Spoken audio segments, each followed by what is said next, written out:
Welcome to Powerboat Talk, the podcast where we talk everything performance boats with your host, Joe Road. Well, hello and welcome to Powerboat Talk. Today my guest is Don Onken, who's the owner of the American Ethanol 51-foot Mystic Powerboat that has won the Lake of the Ozarks Shootout Top Gun award for 8 years in a row now, with his record-setting run last year of 207 miles an hour. Don's boat is powered by 4 supercharged big block Chevy engines that are installed inline, side-by-side, tractor pull style. The power goes through Arneson surface drives. We caught up with Don as he prepared the boat for this year's shootout, which is happening in late August. Don was attempting to outfit the boat with 4 557-inch dual overhead cam Mercury engines that they had modified to over 2,500 horsepower, but it doesn't look like they're going to make it. I hope you enjoy this episode. Thank you for listening to Powerboat Talk. You got me okay? Yeah, got plenty of noise now. I just got out of the bottom of the boat, so I haven't thought much about this. So. Oh, it's nothing to really think about. It's gonna be very trying it. Yeah, just like our last conversation. So how's everything going? Oh, we're got 2 months work to do in 1 month yet. So that's pretty much how it is usually before a race, right? Yeah. Usually we got our driver just brought back the headers yesterday from CMI, so we got to see how they're going to fit. So they got to be one-off stuff, you know. For the Mercury motor, that is. So it looks like we're going to do Mercury's on one side and Big Chief motors on the other side, you know, ones we've had for 3 or 4 years. Oh, no kidding. So let's update. So first of all, last year your eighth time in a row you won Lotto. You went 207. You're approaching the speeds, you know, the record that was set at a mile, and you're approaching that at a 3/4 mile, and you were going to be updating the engines with some Mercury. I think they were 557-inch to double overhead cam motors, and that was your plan this year. You know, pro chargers on them instead of turbochargers, and went from 1,350 horsepower per motor, and the Mercury's to about 25 to 2,700 low boost, or 25 on a higher boost, or 2,750. So it's easy to go from low to high. So if you don't get done what you need at the low, you can go to high.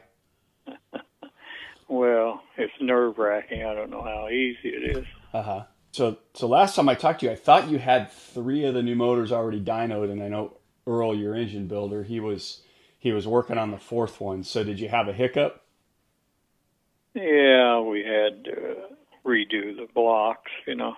We had some weak points in them. We fixed them, you know, so we're still haven't got the 4th motor done yet. So parts and everything, we just didn't have time this year to get it in. There's a lot to get them in, you know. That's when you made a decision just to go with you're just going with 2. Yeah. Gotcha. Well, hopefully we can try them in one side, and a lot of unknowns, you know, so we don't know how it's going to come out.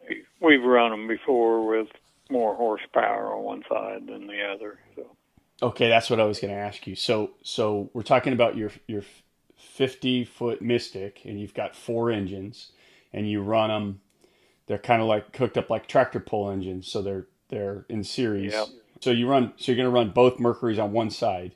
So one drive. Yeah. So one drive, and you're using surface drives, and so one side's going to have more horsepower. But you've done that before, and it's okay. Yeah, we went from the 1900s to 2250 motors, you know, and had the 19s on one side and the 2250s on the other. So per motor, that is. And it's not like any kind of handling problems or anything, I guess, huh? No, it's a big, heavy boat, you know. You probably can't notice it other than one hurts one and one helps one, so it kind of balances. Interesting. Yeah, I mean, in a small boat, it probably wouldn't be too good. And a lot of people, you know, the 1 year we was that we had some engine trouble. We was down at least 500 horse or more, probably 750 horse on one side, So they kind of level out once you get up speed. They might make a little difference on the start, Do they still have the 40-mile-an-hour thing, or have they changed that? Yeah. And we want that.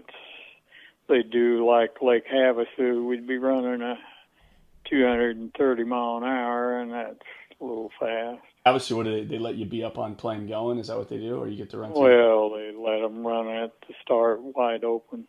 Oh, you're kidding. Speed. So that's the reason they run faster, Gotcha. Because it's the same 3/4 mile course, right? Length. Yeah. Just that you had, instead of 40, they was running 140, Oh my gosh.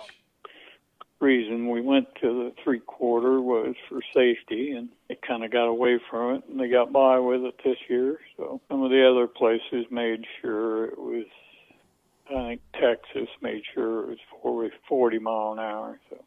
Okay. And the lake's going to do it, and then they're going to have a kilo run after that, Oh yeah, I heard about that. I think that's kind of more like an APBA thing, right? The kilo run. Okay. Class. I think to qualify, I think you got to, like race 1 or 2 races before the kilo run, Oh yeah. Okay. Gotcha. So you got to be a legit race boat, on the circuit kind of race boat. But, there's 7 or 8 race boats down there at the lake. One last now. They had a road accident yesterday and tore it up. Oh yeah, I saw something about that. So you guys haven't run the boat yet then, right? No, we'll probably run it at the shootout first time. I don't like to test on public waterways, I'd like control. Race boat hit somebody, why, it'd be a bad news, Yeah, I think that was one of the really interesting things I took away from our last conversation was you said that, usually that was the first time running the boat was at LOTO because, a 200 mile an hour boat, just there is really kind of no place to test it safely. So that was really amazing to me that you guys are putting together all that technology, 4 engines, getting them to run together, get everything in sync, and then drop it at the event and go. And you guys have been pretty darn successful doing that. That's a real testament to your planning and your team and the guys you have doing this stuff. It's pretty amazing. Yeah, and it'd be nice to test up to 150 or something, but we'll see. Most of the time, of course, we got a lot of new stuff this year, but hopefully we'll have it figured out by the time the shootout is. Yeah, because I think even the Pro Chargers are new on the 2 engines, right? I believe you had. Yeah, they're different, and they set between the engines instead of up on the front of the engine. So. Oh, interesting. Well, there's no place to mount 2 Pro Chargers up on the front of the engine, so we had to drive it off the rear of the crank on the front motor, and make a belt system and everything. Oh my gosh. It's been a project. And then you run the engines through some crash boxes, right? Crash boxes, and then a 2-gear box. 2 of the motors run reverse rotation, and the Mercury's run standard, So the engines actually run reverse rotations? Yeah, 2 of them. Oh my gosh, that's even more. Yeah, but it makes the boat handle better. Sure.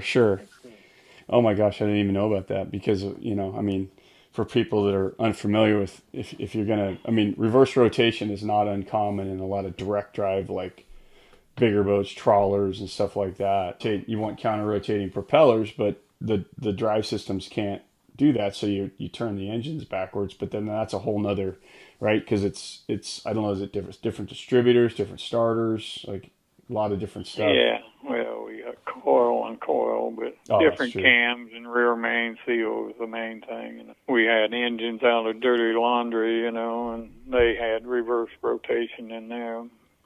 Keith Eicher done them. Mm-hmm.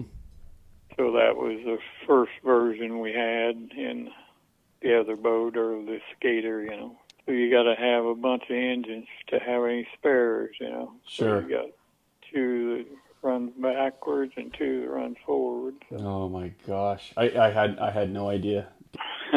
Yeah, and 3-gear box, which you'd have to have, is not as strong as a 2-gear drop box, you know. So. Oh, gotcha. So a 3-gear box, you could reverse it. Yeah. Oh, gotcha. Okay. So now the two Mercuries, the other two Mercuries that you didn't make it, were those going to be reverse rotation, or were you going to run all 4? Yeah, it's impossible to, or not impossible, but it'd be a major project to run them reverse because of the chain drives up on the front for the cams and stuff. Everything would have to be changed around, you know. Yeah, that's what I would have thought, because there's a lot of proprietary stuff in those engines that, yeah, you probably would have had to have a lot of special stuff made. Well, where the chain tighteners are, you'd have to have it something different there. So, yeah, it could be done, but at 83 years old, I don't need a 2-year project, you know. You're 83 years young, Don. After crawling around that boat for a week, I feel a little older. I don't know how you did that. I went camping this weekend, and I'm walking down the steps of my travel trailer, and I got a sore back. I don't know how you're crawling in and out of a boat. That's amazing. Yeah, some places are too tight for Earl to get into, so, and our driver comes up, Tony, but. So Tony, I can't remember Tony's last name, is your driver. Battiato or something like that. Well, nobody can pronounce his name. And then John Cosker, who owns Mystic Powerboats, right? He's your throttle guy. Yeah, it'd be interesting to see how much competition we got and see how the boat runs, you know. So 8 in a row makes you nervous. 9 in a row makes you more nervous. Although, I don't know, when you get up there with those kind of numbers, it's kind of almost like a win-win for them. Like, you kind of got nothing. I mean, what you've already done has been amazing. So, you know. Yeah, and if it wasn't for the people wanting to watch our boat, you know, why, we'd probably do something else, you know. It's brings a lot of people to the shootout, so when they start in booing us, then we won't come back. So okay, so that's awesome to know. So that's a motivation for you. You know, people like to see you there, so you like to show. That's great. One of the comments is that once they hear our boat start up and run, why everything goes quiet down the spectator area. It helps the show. You know, people want to see boats go over 200 for some reason, and they want to hear a lot of noise, and so. Sure. The turbine boats are all a lot quieter, you know, than a 4-engine boat. Well, yeah. People are in the water, says it vibrates their body when it goes by, you know. Oh, really? Quite the spectator Thrill, attendance. yeah. Yeah, you get quite the spectator attendance at that event. I mean, it's just lined with boats out there, 4 or 5 deep. Makes a lot of money for the charity, so. Oh yeah, that's true. I forgot about that. That's awesome. It's amazing what this event and that lake, never really heard of it until, I don't know, the last 10, 15 years. And now it's like, I don't know, it's kind of almost the mecca of powerboating now in our country. It's pretty amazing. Yeah. It's got more race boats racing out of there than any place in the United States, you know. Yeah. The shootout, you know, we run it back in 1990 with a 302 formula with small blocks in it at 72 mile an hour, you know. You know, there was a few boats there. It wasn't like there is now, but I think it started in 89 or something. Did you have any idea when you went 72 that someday you're going to go 3 times as fast? Never thought about it. And we didn't. When we built this boat, we just didn't really think about speed. We could go, but fell in place over the years.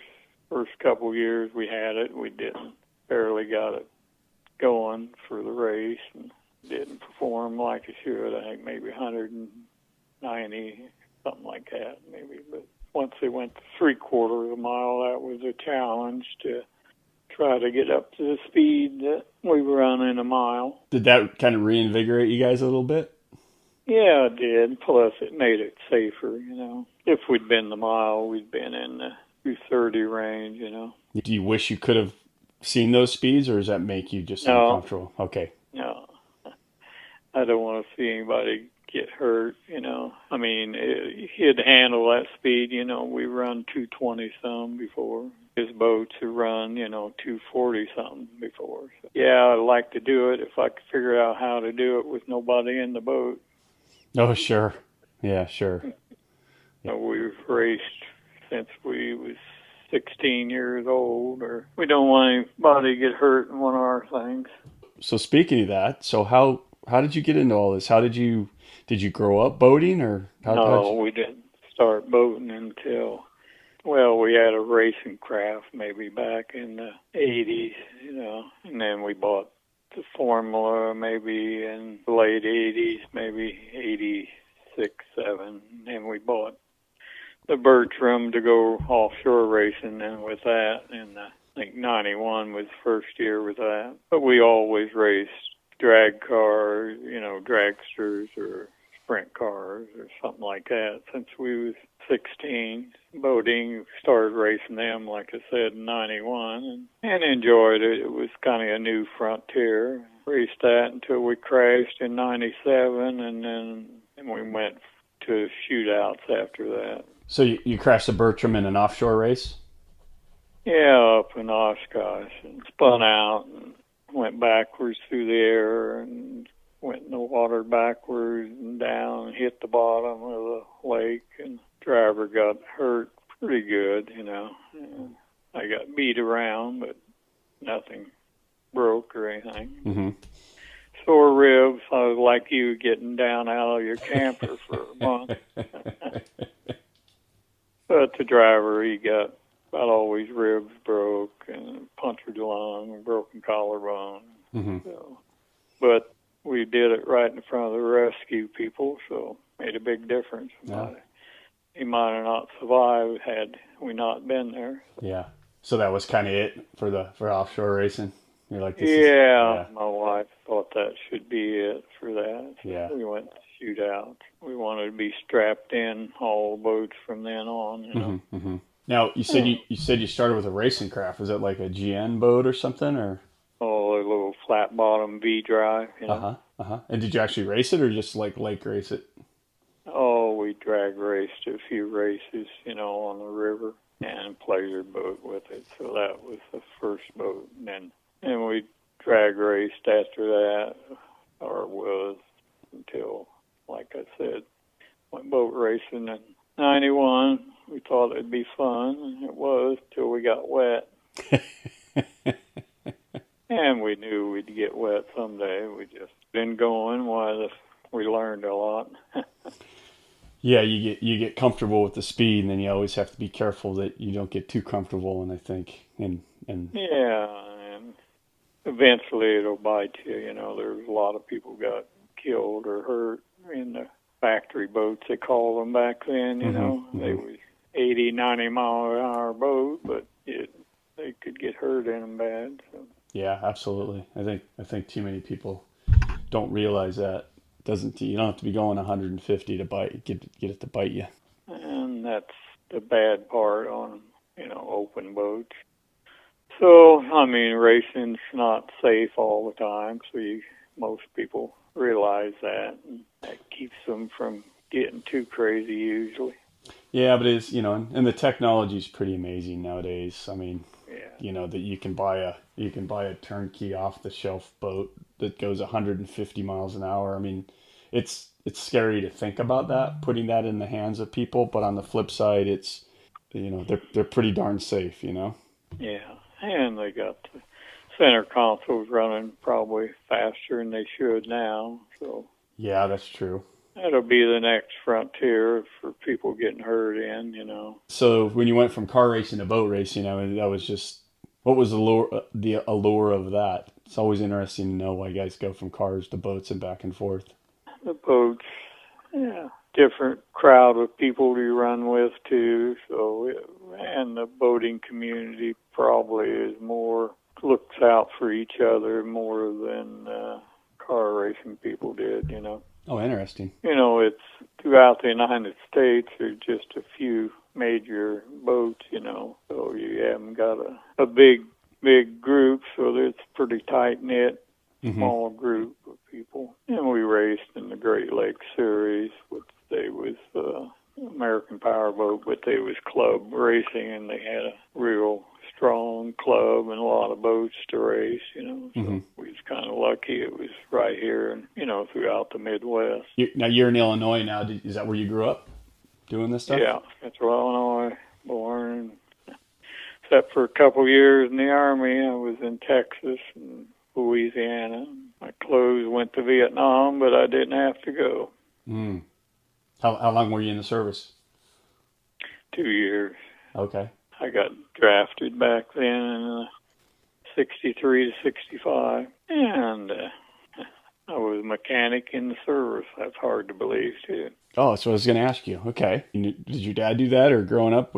Yeah, I've been a mechanic and fabricator and all my life, you know, and then a truck mechanic, and that's where you kind of learn how to make stuff live, because the truck's rough on them, semis and stuff. So everything's got to be right on the engines and the rear ends and all that kind of stuff. But they run hundreds of thousands of miles. Sure. And then in '83, we went in business for ourselves, and we have 20-some patents that we have. And before that, we pretty well, all we cared about was building race cars and racing. And then we build grease containers for the restaurants, you know, all over the United States. So that's what your patents are in, that kind of stuff? Yeah, that. And we build some special used oil tanks and monitoring systems and things like that. So but mainly hinges around restaurant grease, which it's big business now because they're making biodiesel out of it, you know. Oh, interesting. So this kind of, when you were doing diesel stuff as a mechanic, that's kind of where you got these ideas. That's how you morphed into this? Yeah, and the people I worked for was picking up grease, you know, and it was the old way with barrels. And we'd come up with a container system and a hot water tank that you dip the container in to loosen the grease up a film around the edge of the container and be able to dump it rather than up barrels and change them out, you know. So our truck took place of 4 of the original trucks, so you got rid of 3 or 4 drivers, you know. So it was an easy sell. Now the grease is more liquid, so it'd been a harder sell, you know, but we still sell 300 or 400 tanks a week, you know. Yeah, wow. They hold about 1,500 pounds of grease. There'll be one, probably all the restaurants around, put the restaurant grease in. Yeah, interesting. And then we build oil tanks for, you know, where they bring the oil back to O'Reilly's and Pep Boys and some of them. The people change oil while we build tanks that go in their stores, and they put their used oil in it, and then people like Safety Clean come around and pick it up. Yeah, sure. And we build stuff for Safety Clean. We used to be a subcontractor for them, picked up all the oil filters all over the United States for Safety Clean. And when we started making money, they bought us out. Oh, no kidding. I think that was about 8 years ago, 7.5. That's when the boat started getting really fast, right? Yeah, it was fast before. I'm kidding. That, but yeah, I mean, we spend X a year on it usually, and it's the time you got to be on it. You know, it's more valuable than the money. Sure. Do you literally set a budget, or is it just you just kind of have something in your head and you? Oh no. We just come up with crazy ideas and spend money on them, you know. Yeah. But it takes X per year just sure. to get everything ready for next year, you know, probably $250,000 or so just to get it ready for each year. And then if you crazy idea like hot rod and the Mercury engine, why then it takes a little more money and time. Speaking of that, so how was that? I don't know. Is it kind of taboo, like, to do that? Because I think right? Because doesn't Mercury kind of they kind of want to be the only ones to have their hands on those, right? Well, yeah, we tried to get them involved in it, but of course they didn't want to. But they're curious about how it's doing, because John buys a lot of stuff off of them, So they ask how it's doing. They're gearhead people, at Mercury Racing. So. No, they're not dumb. They're gonna, just like every racer learns off of every other racer's mistakes. When stuff breaks, that's when everybody learns, right? Yeah, and they've got a good platform to start with. Basically all we use of theirs is the block and the heads. Everything else we changed. Crank rods, pistons, cams. About the only thing we use of theirs is the front drive chain setup and basic long block. And we take all the turbocharged stuff off. We take about 500 pounds of weight off the engine. But they build a good engine. It's just for the horsepower we wanted. Why it just for us to learn how to do the turbochargers that much more horsepower, why it would have took a lot. So that's the reason we went with the Pro Chargers, something we already been running for several years, Pro Chargers and the Vortex, Sure. It's been a big challenge. So the cranks, rods, those kind of hard parts, and I wish I was more familiar with the internals of the Mercury, but are those proprietary stuff? Is it a big block Chevy crankshaft, or is it completely different stuff? Yeah, it's basically big block, bottom end, crank-like, It's 4.9 crank center, where Chevy's 4.8, I take that back. It's 5.8, or I'm lost now. Anyway, it's Chevy had some little wider bore spacings in some of their pro stock engines years ago. Okay. And this is the 4.9, which is 100,000th more than the standard Chevy. Cranks basically looks like a Chevy, and then we use the rear cranks special too. We use a spline drive up on the front for coupling the engines together with a SCS coupler and stuff. That kind of stuff's readily available, like through the tractor pull guys? Yeah. I mean, we build ours special, but basic, the same theory, The original engines we did years ago, we just used the standard stuff where they put double keys in the crank and all that kind of stuff, but it, wouldn't stand the horsepower we're making now. 3, 4, and 5s all had spline cranks in them. And now, just so the Mercuries are version 6, I believe you told me of Yeah. Yeah. Yeah, I think it's number 5. I might have miscalculated. But 5, 6, he's counting, Don. Yeah. And this goes back to what I said earlier too about you guys not having any test time. It's just all the specialty parts and everything, and the horsepower you're dealing with. I mean, you're kind of throwing darts at a board, hoping what you make is strong enough, it's going to live. You're not going to twist splines, whatever. And for the stuff to stay together and without, it's pretty amazing that you guys do this. Knock on wood. But yeah, and we do a lot of dyno work, so we kind of know what's happening in. But there's still, something you can't run wide open for a long ways, probably.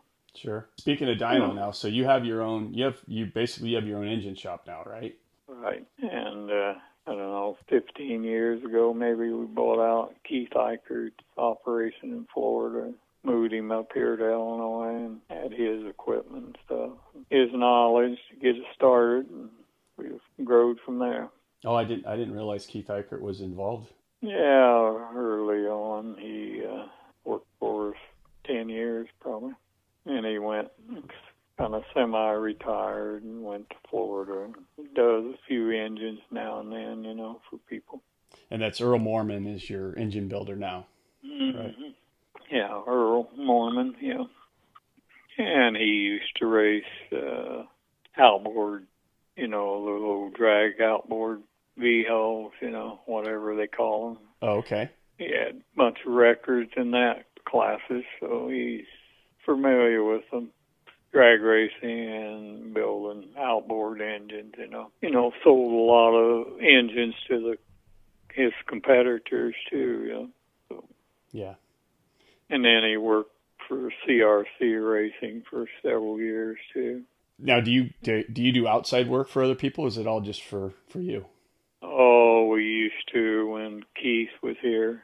We sold parts and, we made valve covers and stuff like we sell to Teague and some of the other people and dual starter bell housings and that kind of stuff. But now it's last probably 10 years we don't do any outside work. It's all on the boat. Gotcha. And that keeps, that one boat, those 4 engines, it keeps Earl busy pretty much all the time. Yeah, he has a helper too, so, and he's their IT guy too, so he's smart on computers and stuff. Jack of all trades. There you go. Well, when you got a small operation, you got to have that guy. Yeah, and he's a local guy originally here. Yeah, but he's versed on, all the computer stuff now it takes to make these run, and monitor them. Well, I didn't think about that when you said IT. That also involves engines now too, right? You got some crazy engine management systems now. Yeah, it's competition. If I was running, I'd have to go back to manual injection and everything. While we're talking about that, well, whose systems do you use? We use Holley.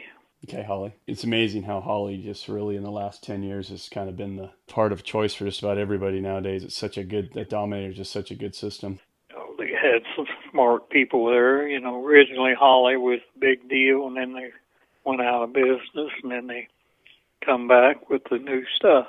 And NASCAR, learned them a lot too, working with them. Oh, sure. Yeah, sure. There's some better systems out there, but they're, more complicated to use compared to Holley. Probably parts less available than Holley too. Yeah, and a lot higher priced. And several computers we got to have, at least 6 or more. So. Yeah. I don't even know if you pay attention to this, but who's your big competition this year? I know Gary Smith won't be there. Yeah, one of the guys that drove our boat, he built up a special boat, a Slug Hafner Dirty Duck boat. Okay. And it's got 2 of Carson's engines. I think Myrick Coyle tested it 188 so far, but so he's one of them. I don't know if any of the turbine people will come or not. Mm-hmm. And other than that, Smith was the main competitor. Yeah, I was surprised. I texted him after Havasu, and I was surprised he wasn't going. I guess he's just got a vacation plan, so... He's got his area. He's king of the hill but we like competition, Sure. And the people like to see other boats run too fast. So. Sure. Slug drove our boat when it ran 220, so he's not going to drive this. And I think it's one of the MCON's old race boats. A few years ago, a 43 skater or something. I would imagine with the beast you have going here with this boat and these operations that you probably spend a lot more time worrying about your own stuff than worry about competition. Yeah, we kind of, right now, we're racing ourselves, it's a challenge of trying to go faster, we ran 211 on the GPS last year, so had we had a little more room, we could have been in the 215 range. Probably. It accelerates at every second, 7 miles an hour at the end. Oh, no kidding. And it, of course, the boat's running a lot lighter then, so it still don't peak out, It's still pulling hard at the end. Speaking of lighter, do you run just minimal fuel for every run? No, we carry 150 gallon on there. So you just run every run. You're all fueled up for it. No, some people do, but it's been what we run over the years. We put 150 gallon, about 75 in each side. So I guess a 50-foot boat, a couple 100 pounds here and there is not a huge difference. Yeah, and we just don't know how the balance is. If we put less fuel, what would happen, But if I'd had my druthers, I'd have smaller tanks and be able to fill them up full. But they're 200 and some gallon tanks per side, so even at 75 gallon, there's not a lot around the pickup, Yeah, sure.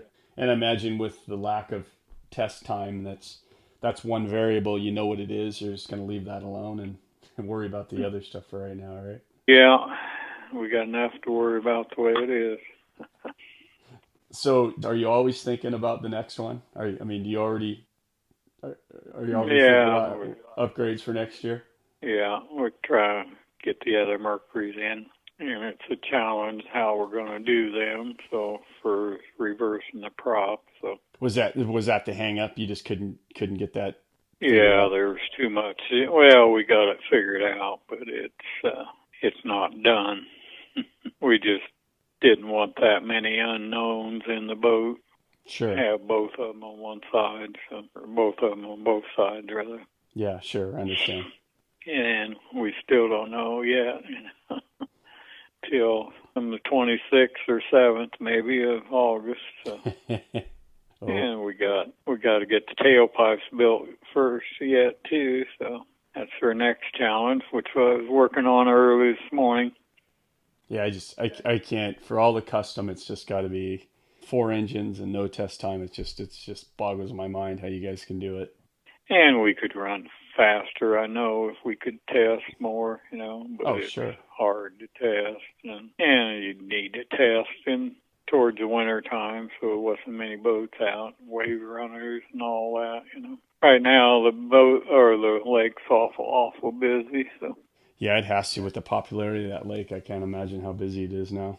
I had a center console crash, about a week ago or a little better, maybe 2 weeks.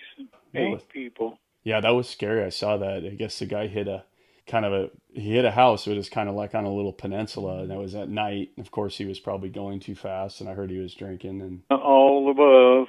Lucky. As bad as it was for nobody getting killed, they was all lucky. Yeah, very, very lucky.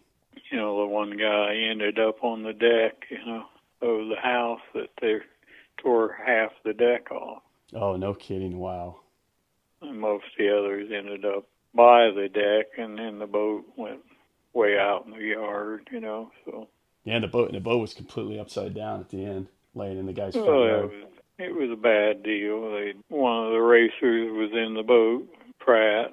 Yeah, I saw a statement from him already. He said he'll never be a passenger again. Yeah, that's bad when you're in a boat and somebody's not safe.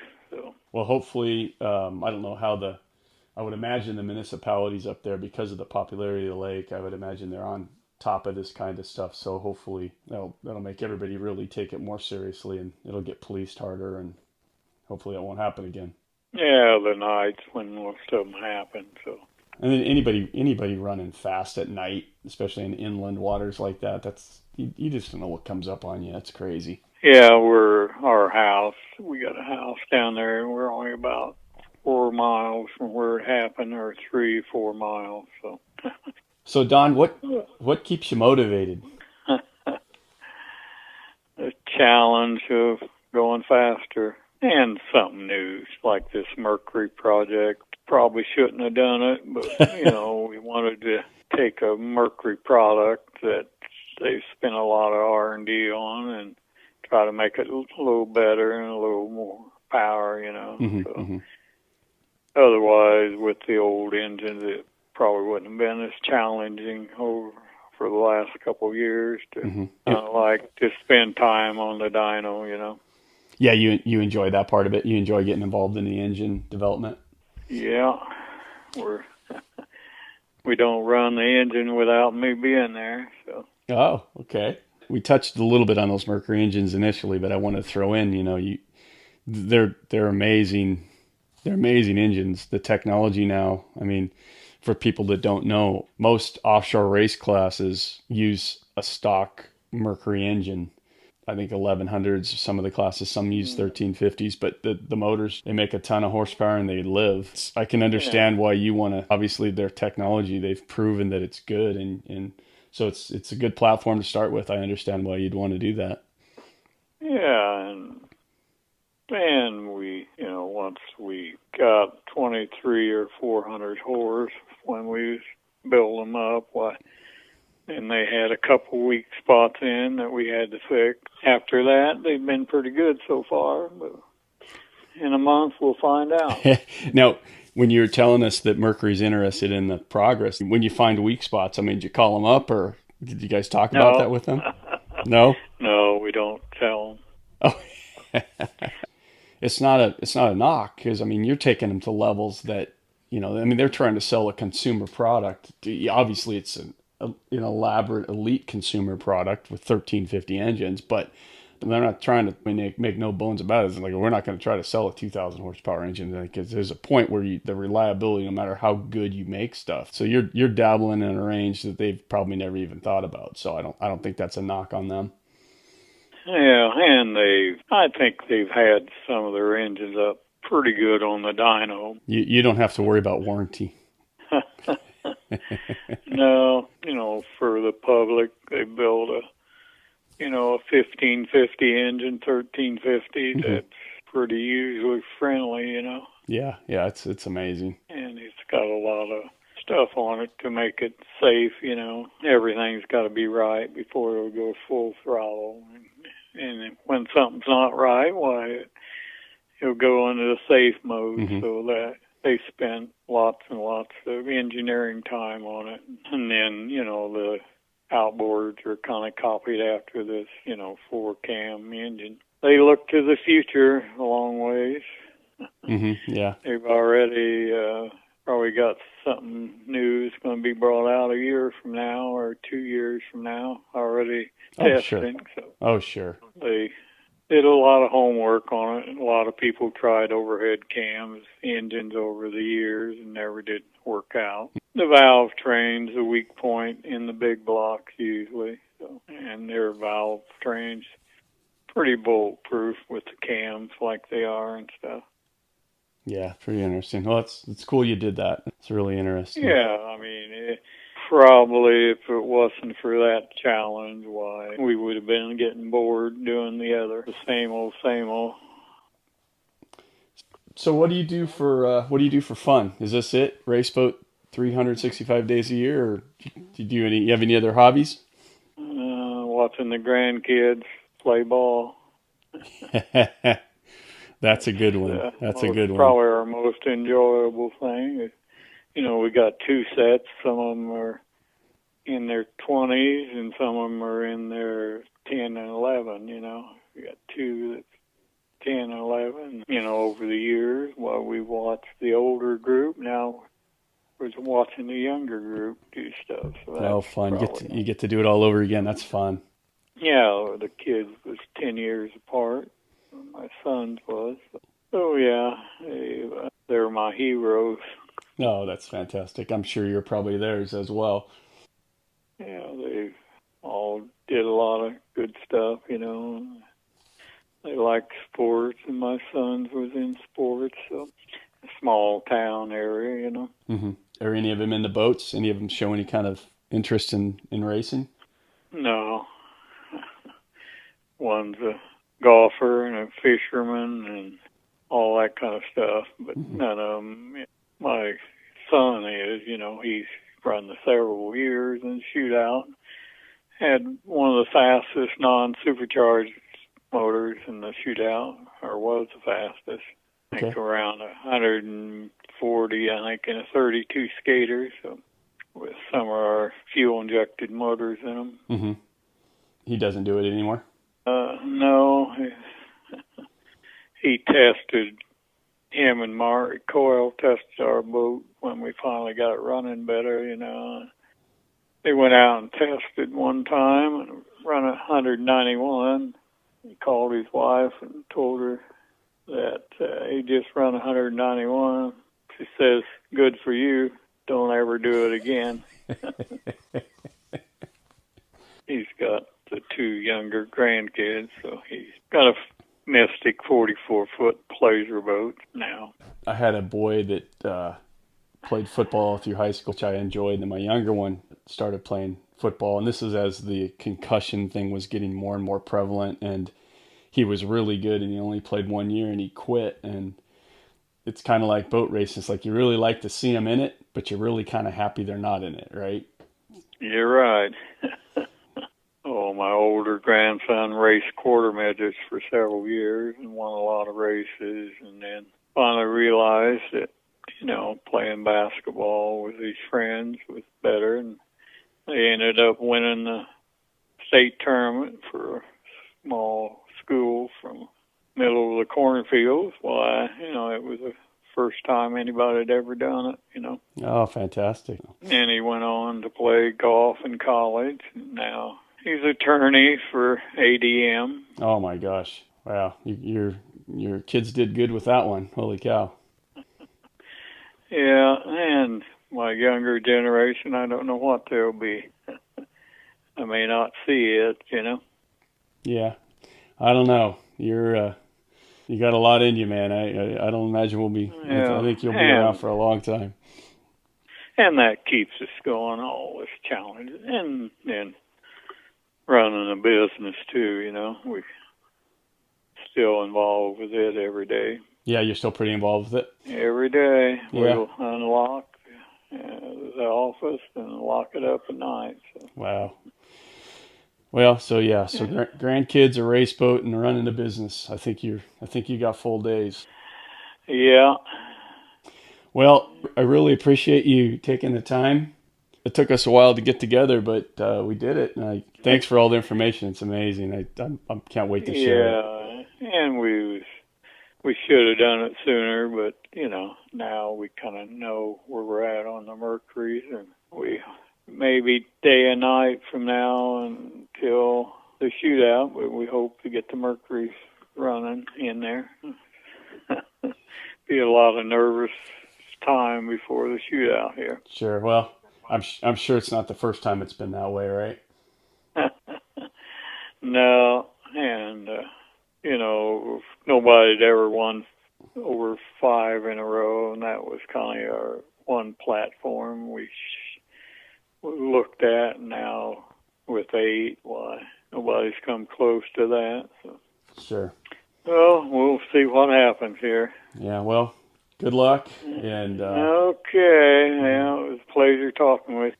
Everybody can look for the Lake of the Ozarks Shootout, and I believe they have a live stream for the event. I'll publish that on my site and put it on here. But yeah, good luck, Don, and thanks again, and we'll be rooting. Thank you for listening to Powerboat Talk. If you like what you heard, please head over to Apple Podcasts and give us a 5-star review. For more Powerboat Talk, follow us on Facebook or Instagram, or visit our website at powerboattalk.com.